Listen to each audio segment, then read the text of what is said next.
सोमनी थाना क्षेत्र अंतर्गत गत 9 जुलाई की रात एक अधिवक्ता की हत्या कर दी गई थी। सुबह गांव के बाहर पुल के नीचे अधिवक्ता की लाश मिलने से क्षेत्र में दहशत का माहौल व्याप्त हो गया था। वहीं शरीर में कुछ हिस्सों में धारदार हथियार के वार करने की भी जानकारी मिल रही थी। घटना की खबर मिलने के बाद सीएसपी मणिशंकर चंद्रा और प्रशिक्षु डीएसपी रुचि वर्मा दल बल के साथ घटना स्थल पर पहुंचे और छानबीन शुरू कर दी। इसी बीच पुलिस को कुछ अहम सुराग मिले, जिसके चलते संदिग्ध को पकड़कर पूछताछ शुरू की गई और इस हत्या के आरोप में 4 आरोपियों को गिरफ्तार करने में पुलिस को बड़ी सफलता मिल गई।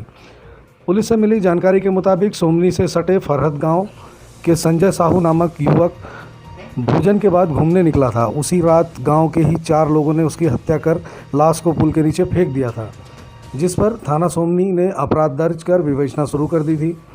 इसी तारतम्य में मृतक के परिजनों का कथन लेने पर यह पता चला कि महिला मित्र के परिवार के साथ अक्सर विवाद की स्थिति रहती थी, जिसके चलते मृतक के महिला मित्र का भी कथन लिया गया, जिसमें महिला द्वारा बताया गया कि मृतक का विवाद मेरे भतीजे निखिल कोसरे से हुआ था और 2 दिन पहले भगवती लहरे से भी मृतक का विवाद हुआ था। इन दोनों से पूछताछ की गई और सीसीटीवी फुटेज, कॉल डिटेल खंगालने पर कथन और प्राप्त साक्ष्य में विरोधाभास नजर आया, जिसे देखते हुए कड़ाई बरतते हुए पूछताछ की गई। तब इन्होंने स्वीकार किया कि घटना को कुल 4 लोगों ने मिलकर अंजाम दिया है। उन्होंने बताया कि चारों सांकरा स्थित मैदान में बैठकर शराब पिए, फिर एकजुट होकर संजय साहू की हत्या की योजना बनाए। भगवती साहू द्वारा घटना में प्रयुक्त हथियार लाया गया। फिर 2 मोटरसाइकिल से रात को ग्राम फरहद पहुँचे। गाँव में रास्ते में स्थित पुलिया पर संजय साहू मोबाइल से बात करते हुए दिखाई दिया। वहां इन चारों ने उसे घेर कर उसकी हत्या कर दी और हथियार को वापसी में रास्ते में स्थित तालाब में फेंक दिया। चारों आरोपियों के खिलाफ धारा 302-34 के तहत मामला दर्ज कर विवेचना में लिया गया।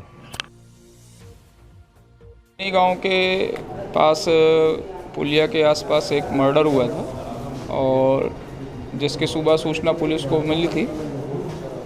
उस सूचना पे हमने तुरंत एक्शन लेते हुए सोमनी थाने से और नांदगांव शहर से एक टीम, 2 अलग अलग टीमें बनाई जो एक विवेचना कर रही थी और एक जो टीम थी वो गांव में ही रुक के सारे तथ्यों को खंगाल रही थी। जैसे उसकी शिनाख्तगी हुई और शिनाख्तगी के बाद उसका मोबाइल गायब था, मोबाइल की डिटेल्स निकालनी शुरू किए और स्टोरी डेवलप करनी शुरू हुए। तो शाम तक होते होते मतलब बहुत सारी पिक्चर्स क्लियर हो गई कि कौन सस्पेक्टेड हैं, जिनके प्राइम सस्पेक्ट है जो हत्या कर सकते हैं। वैसे सभी प्राइम सस्पेक्टेड लोगों को हम लोग थाने ले आए थे। रात होते होते तक उसमें से कई लोगों को हमने फिर छोड़ा भी और 4 ऐसे मेन लोग लगे जिनको ऐसा लगा कि ये इनका रिलेशन हो सकता है। उनसे फिर थोड़ी सी सख्ती से पूछताछ की गई तो उसमें से 2 लोगों ने रात में एक्सेप्ट कर लिया कि हमने मारा था। उनकी शिनाख्तगी पे जब सुबह हमने तालाब से वो हथियार और जिससे कुल्हाड़ी से जिनने उससे मर्डर किया था उसको जब अपराधी थे उन्होंने भी अपना जुर्म कबूल कर लिया कि हमने ही मारा था।